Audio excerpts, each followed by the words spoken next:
Hello dear students, welcome to Doctor Logics. आज के video में इस क्वेश्चन को डिस्कस करेंगे। देखो क्वेश्चन बहुत ही अच्छा सा प्यारा सा क्वेश्चन है। एज सच दो मेथड्स हैं इस क्वेश्चन को आंसर करने के। ठीक है, मैं आपको दोनों समझाऊंगा, जो आपको अच्छा लगे आप उसको दिमाग में रख सकते हैं। देखो SN2 से आपको बताना है कौन जल्दी रिएक्ट करेगा।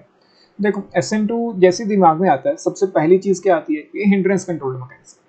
न्यूक्लियोफाइल ने बैक साइड से अटैक करना है। हिंड्रेंस कंट्रोल यहाँ पे काम नहीं आएगा। क्यों काम नहीं आएगा? क्योंकि देखो आयोडीन जिस कार्बन से लगा है, मतलब हैलोजन जिस कार्बन से लगा है वो 2 डिग्री है। दोनों ही केसेस में वो क्या है, अपना 2 डिग्री है। एंड हिंड्रेंस यहाँ पे एज सच सेम सी दिखने में आ रही है।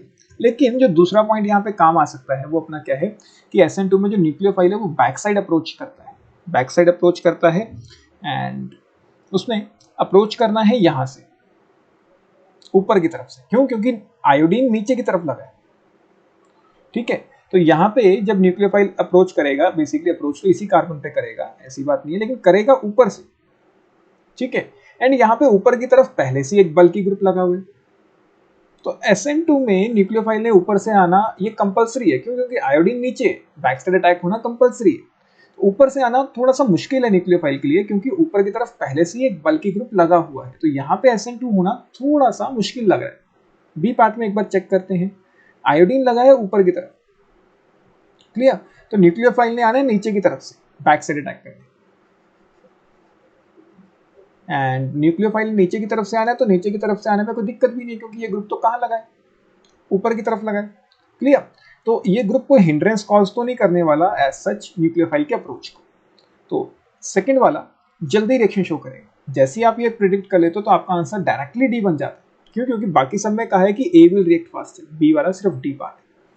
दूसरा टर्मिनोलॉजी या दूसरा मेथड जो मैं आपको सिखाऊंगा वो क्या है कि यहाँ पे ये ट्रांसपोजिशंस में थे, तो trans product is all, trans वाला जो स्पीशी होता है वो कंपैरेटिवली स्टेबल होता है। क्यों? क्योंकि बल्कि ग्रुप्स ऑपोजिट डायरेक्शन में, तो ये रिएक्शन नहीं करना चाहेगा, ये स्टेबल है पहले से। जबकि यहाँ पे देखो दोनों सिस पोजिशंस में हैं, दोनों ऊपर की तरफ है, तो सिस पोजिशंस में रहेंगे। सिस पोजिशंस में ये दोनों सेम ऊपर की तरफ है, बल्कि ग्रुप्स, तो काफी अनस्टेबिलिटी कॉज कर रहे हैं सिस्टम के लिए। क्यों? क्योंकि दोनों बल्कि ग्रुप्स ऊपर की तरफ है, रिपल्शन ज्यादा है, तो ये जल्दी रिएक्ट होकर स्टेबल होना चाहेगा। क्यों? क्योंकि आफ्टर रिएक्शन तो जो इनकमिंग न्यूक्लियोफाइल है वो नीचे की तरफ लगेगा, बेसिकली आयोडीन हट जाएगा। फाइनली आयोडीन हट के जो प्रोडक्ट मिलेगा आपको वो कुछ इस तरीके से होगा।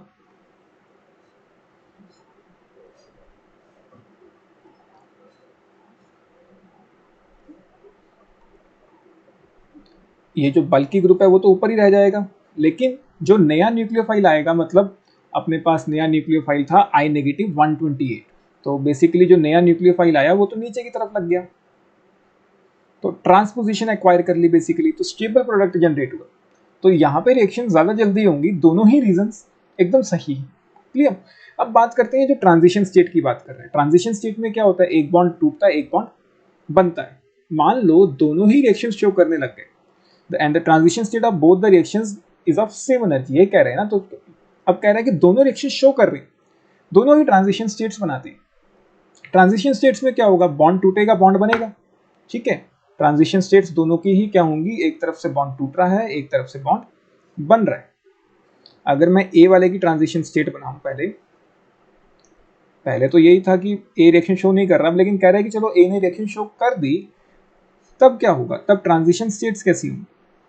अगर मैं इसकी ट्रांजिशन स्टेट बनाऊं तो देखो, एक तरफ से I-127 बाहर निकल रहा है, ऊपर की तरफ से मतलब I-128 को आना होगा। ठीक है, अगर हम बात करते हैं दूसरी वाली साइड की, तो इसमें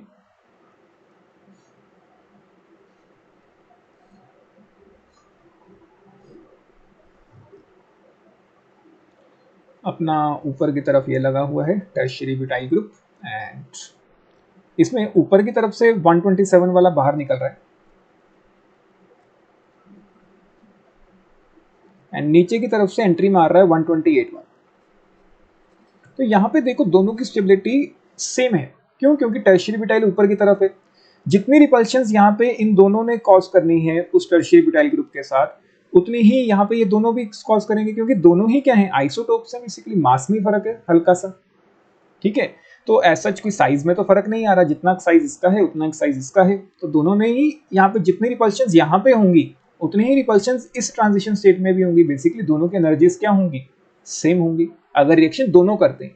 हाँ, लेकिन इतना पक्का है कि बी वाला रिएक्शन जल्दी शो करेगा, तो आंसर डी आएगा। क्लियर? बेसिकली मैंने आपको ट्रांजिशन स्टेट वाला इसलिए समझाया।